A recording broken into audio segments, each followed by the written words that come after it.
How many apples grow on trees? All of them.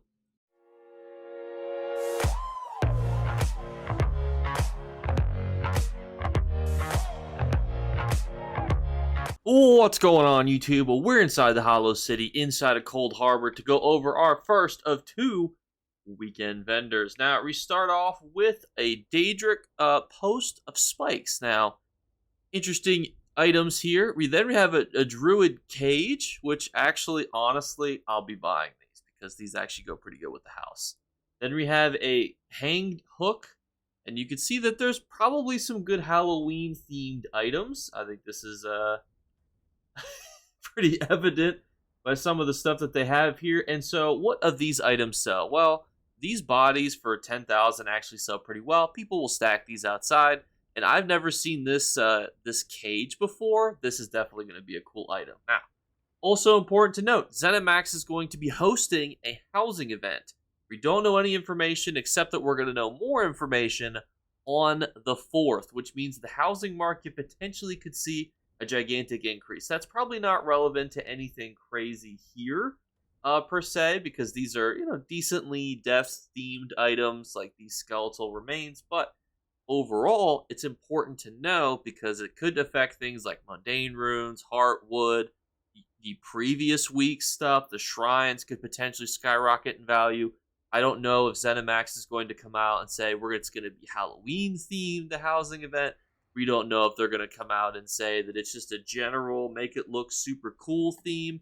So more details for that, but just keep that on your radar. And then next up, we're inside our Northern High Rock Gate to go over our second golden vendor. And before we jump into this one, just a quick reminder to like the video and subscribe. We're on the road to 23,000 subscribers.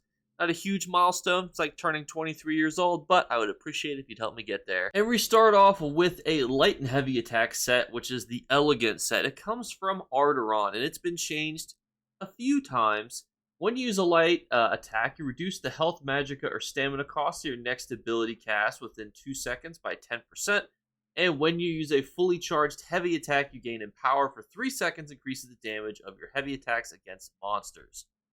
This is a perfectly serviceable heavy attack PvE build setup if you want something that's base game, easy to use, but anytime I suggest light heavy attack builds, I just warn people, as I just stated, these do get nerfed pretty frequently, so while this is a base game set, just keep that in mind. Also note too, that your 70% increase, your gain in power for 3 seconds, your reduced cost by for 2 seconds, or by 10%, all of that is not affected by this being golded out. So this is actually not a set that you would even need to worry about being golded out. So I would say if you want this set, just farm it from Arteron. Next up, we have Ice Furnace, which is one of those sets where you think to yourself, oh, this seems cool. What do people actually use this for? Well, it's from Direfrost Keith. It has some utilization with Mag Wardens because of its ability to deal when you deal frost damage, you deal fire damage to everybody around you. It pairs decently well with some of the things that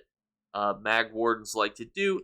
It's certainly not an S tier set by any means. I would say it's probably closer to like a B plus tier for Wardens, but that doesn't mean it's necessarily worthless. I wouldn't pick it up, but hey, we can at least talk about it, right? Next up, we have another set that you may be surprised to learn has also been nerfed back in its day a few times, and that is the Akaviri Dragon Guard set. This actually comes from East March, one of the greatest zones to turn on your zone chat in.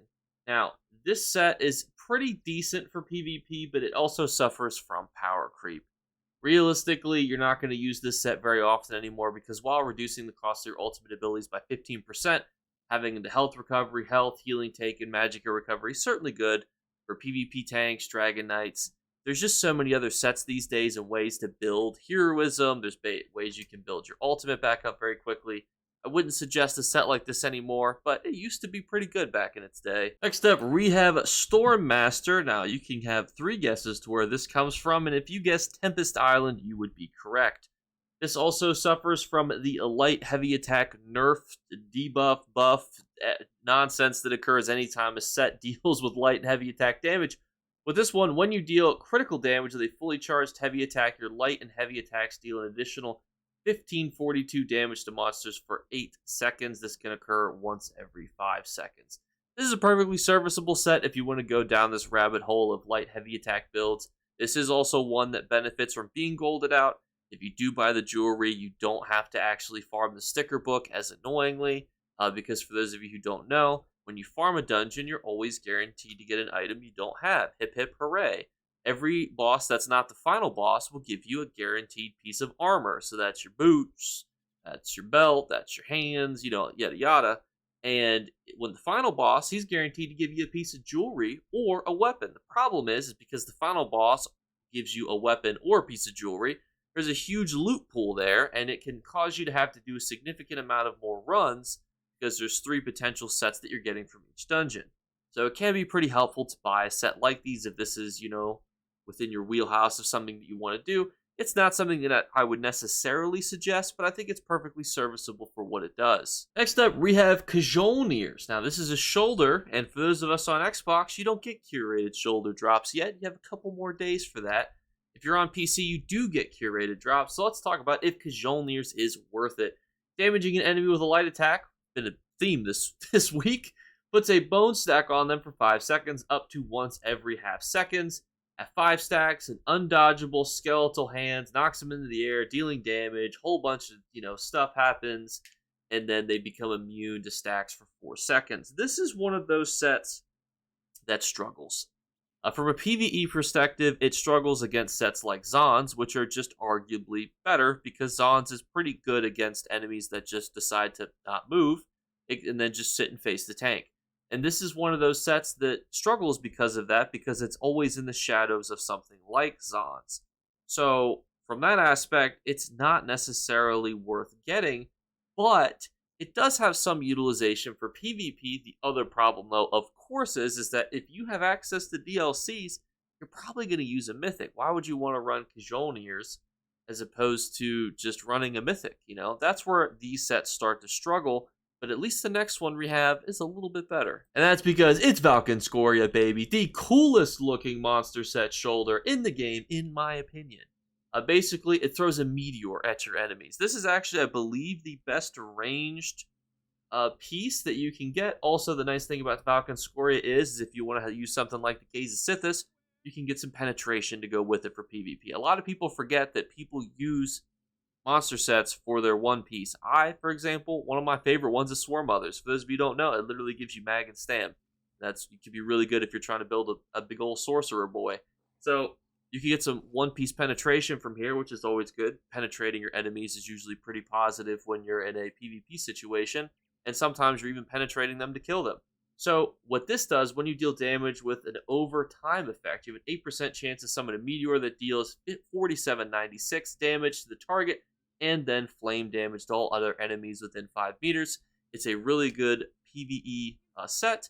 You can also use it as a one piece for that PvP goodness. I would say this is definitely an A+ monster set. And the other beautiful thing about this too is it's a base game one. So I always give extra bonus brownie points to base game dungeon sets because there's quite a few people who watch this and they don't have access to ESO Plus right now. So anytime I suggest something like, oh, just go get the Kjolnir's helmet, they're like, well, can't do that. But if I said go get Valkynscoria's helmet, they're like, I'm on it, Jake, let's go.